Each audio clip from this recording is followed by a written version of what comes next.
A.R..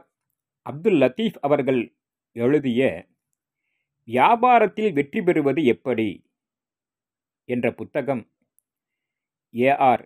Hidayatullah அவர்களின் முன்முயற்சியில் குரல் வடிவம் பெறுகிறது. தமிழ் ஆலிம் டிவியின் தமிழ் கூறும் இஸ்லாமிய உலகிற்கு மற்றுமொரு படைப்பு. தமிழ் ஆலிம் டிவியின் தமிழ் இஸ்லாமிய பங்களிப்பு இன்ஷா அல்லாஹ் தொடரும். இந்த வேளையில் உங்கள் அத்துணை பேருடைய பிரார்த்தனைகளையும் அன்புடன் எதிர்பார்க்கின்றோம்.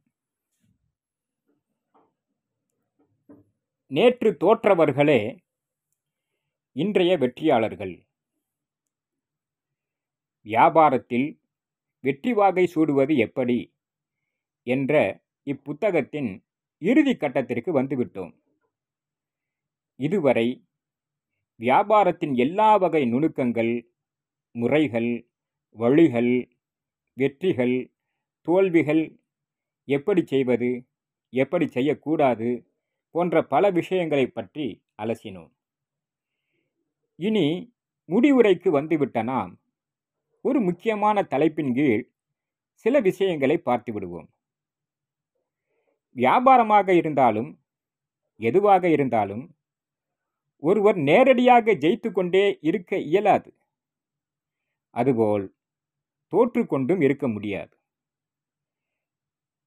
வெற்றியும் தோல்வியும் மாறி மாறி வரக்கூடியதே.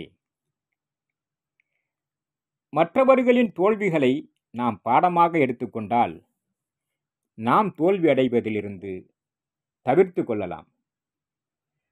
நம்முடைய தோல்விகளில் இருந்து மற்றவர்கள் பாடம் கற்பதை விட மற்றவர்களின் தோல்விகளில் இருந்து நாம் பாடம் கற்பது சிறந்ததல்லவா?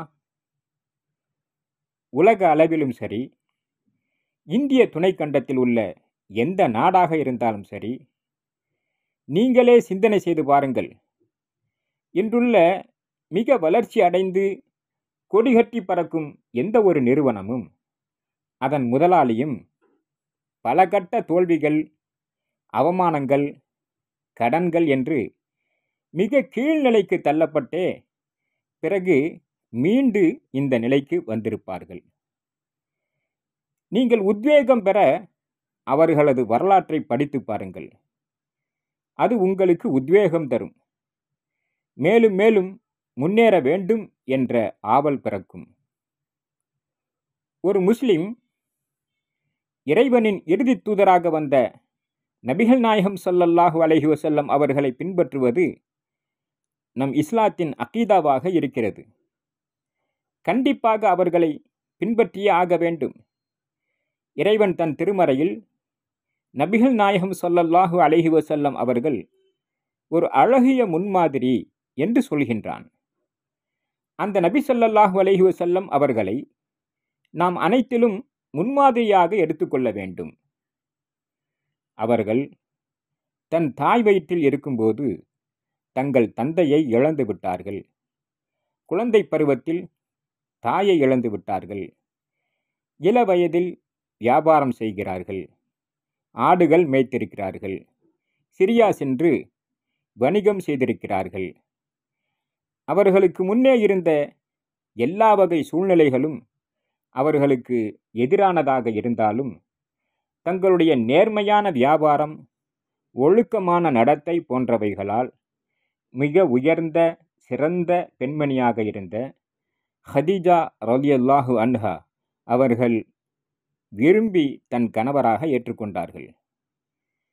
தங்களுக்கு முன்பிருந்த எந்தவித முரண்பாடுகளையும் நெகட்டிவிட்டி கண்டுகொள்ளாமல் நபிகள் நாயகம் ஸல்லல்லாஹு அலைஹி வஸல்லம் அவர்கள் வியாபாரம் மற்றும் எல்லா விஷயங்களிலும் மிகச்சிறந்து விளங்கினார்கள். சஹாபாக்களில் மிக பெரும் பணக்காரராக விளங்கிய அப்துர் ரஹ்மான் இப்னு அவுஃப் ரலியல்லாஹு அன்ஹு அவர்களை எண்ணி பாருங்கள். இஸ்லாத்தை ஏற்றதால் தங்களது எல்லா செல்வங்களையும் மக்காவிலேயே விட்டுவிட்டு வரும்படி ஆகிவிட்டது. அந்த மாதிரி ஆயிரக்கணக்கான மக்காவாசிகளை மதீனாவாசிகளுக்கு நபிகள் நாயகம் ஸல்லல்லாஹு அலைஹி வஸல்லம் அவர்கள் சகோதரர்களாக்கி வைத்தார்கள். அந்த சூழ்நிலையில் அப்துர் ரஹ்மான் இப்னு அவுஃப் ரலியல்லாஹு அன்ஹு அவர்கள் தங்களுக்கு சகோதரராக்கி வைத்த அந்த மதினத்து சஹாபியை நோக்கி சொன்னார்கள், எனக்கு உங்கள் சொத்து சுகம் எதுவும் வேண்டாம், எனக்கு கடைவீதி எங்கு இருக்கிறது என்று மட்டும் காட்டுங்கள் என்று சொல்லிவிட்டு கடைவீதி சென்று முதலில் சிறிய அளவில் வெண்ணெயை சீஸ் வாங்கி விற்று கொஞ்சம் கொஞ்சமாக பல முறைகளிலும் வெற்றி பெற்று சஹாபாக்களிலேயே மிக பெரும் பணக்காரராக மாறினார்கள். ஆனால் அவர்களுக்கு முன்னே இருந்த சூழ்நிலைகள் அனைத்தும் அவர்களுக்கு சாதகமாக இல்லை. வெறும் கையுடன் வந்தவர்கள் வியாபாரத்தில் எப்படி வெற்றி கொடி நாட்டினார்கள்? நம்முடைய இமாம்களில் பலர் மிகச்சிறந்த வியாபாரிகளாக இருந்தார்கள். இமாம்களுடைய வரலாற்றை படித்து பார்த்தால் புரியும். அனைத்து இமாம்களுமே அன்றைய ஆட்சியாளர்களால் துன்புறுத்தப்பட்டார்கள். ஆனாலும் மார்க்கத்தில் உறுதியும் நேர்மையான முறையில் வியாபாரமும் செய்து வெற்றி கண்டார்கள். அவர்களுக்கு முன்னே இருந்தது அனைத்துமே துன்பங்களும் துயரங்களும் ஆட்சியாளர்களால் ஏற்பட்ட தொல்லைகளும் தான். ஆனாலும் நேர்மையையும் முயற்சியையும் அவர்கள் விடவில்லை, வெற்றி கண்டார்கள்.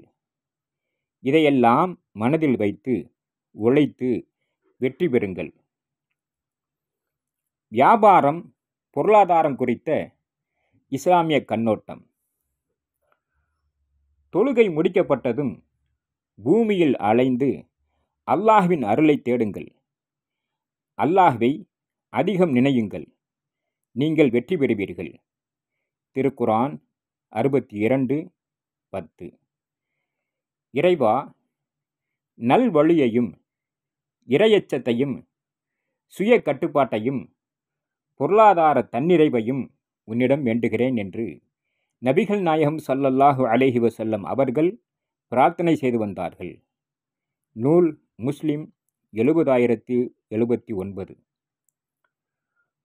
கொழுந்துவிட்டு எரியும் நெருப்பை உங்களுக்கு எச்சரிக்கிறேன். மிக துர்பாக்கியசாலிகளை தவிர வேறு எவரும் அதில் புக மாட்டார்கள். அவன் நம் வசனங்களை பொய்யாக்கி அலட்சியம் செய்தவன். ஆனால் இறையச்சமுடையவர் அதிலிருந்து தொலைவிலாக்கப்படுவர். அவர் தனது செல்வத்தை வழங்கி தூய்மையடைந்தவர். திருக்குரான் 92வது அத்தியாயம் 14வது வசனம் முதல் 18வது வசனம் வரை. தன் செல்வத்தை பாதுகாப்பதற்காக போராடிய போது கொல்லப்பட்டவர், இறைவழியில் உயிர் தியாகம் செய்தவர் ஷஹீத் ஆவார் என்று நபிகள் நாயகம் ஸல்லல்லாஹு அலைஹி வஸல்லம் அவர்கள் கூறினார்கள். நூல் புகாரி 2480. நம்பிக்கை கொண்டோரே, உங்களின் பொருட்செல்வமும் மக்கள் செல்வமும் அல்லாஹ்வின் நினைவை விட்டு உங்களை திசை திருப்பி விட வேண்டாம். இதை செய்வோரே நஷ்டமடைந்தவர்கள். திருக்குர்ஆன் 63வது அத்தியாயம் 90வது வசனம்.